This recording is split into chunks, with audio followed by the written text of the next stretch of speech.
Bismillahirrahmanirrahim। अस्सलामु अलैकुम वरहमतुल्लाहि वबरकातुहू। अगर आपका रंग स्याह हो गया है, चेहरे पर कोई कील धब्बे वगैरह पड़ चुके हैं, तो आज मैं जो आपको अमल बताने जा रहा हूँ, आप ये करें, अल्लाह ताला का खास करम होगा। रंग स्याह हो जाए तो हर नमाज के बाद 100 मरतबा या 111 मरतबा आप ये पढ़ें, इंशाअल्लाह आपका चेहरा साफ हो जाएगा। शर्त यह है कि 5 वक्त की आपने नमाज पढ़नी है। पढ़ना है बिस्मिल्लाहिर्रहमानिर्रहीम। अल्लाहु अल मुसव्विरु अल मालिकु। अल्लाहु अल मुसव्विरु अल मालिकु। अगर चेहरा बेरौनक हो जाए या चेहरे का रंग स्याह हो जाए तो हर नमाज के बाद 111 मरतबा ये पढ़ें और अपने चेहरे पर अपने हाथ पर दम कर कर मल दें।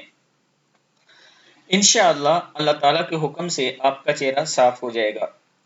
अल्लाह ताला के हुजूर दुआ किया करें कि अल्लाह ताला हम सबको नेक अमल करने की तौफीक दे। और बिलखुसूस आपने इन दिनों फ़लस्तीन के लिए ज़रूर दुआ करनी है कि अल्लाह ताला फ़लस्तीनियों पर अपना ख़ास फ़ज़ल और करम करे। अस्सलामु अलैकुम वरहमतुल्लाहि वबरकातुहू।